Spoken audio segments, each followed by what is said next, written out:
you're experiencing controller drift while playing League of Legends, it can be frustrating. Here is a quick guide to help you unlock and fix this issue. Step 1. Check controller settings.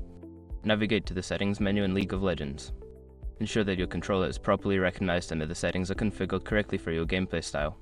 Step 2. Clean the controller. Inspect your controller for any debris or dirt around the analog sticks. Use a soft cloth or compressed air to clean the area, as that can cause drift.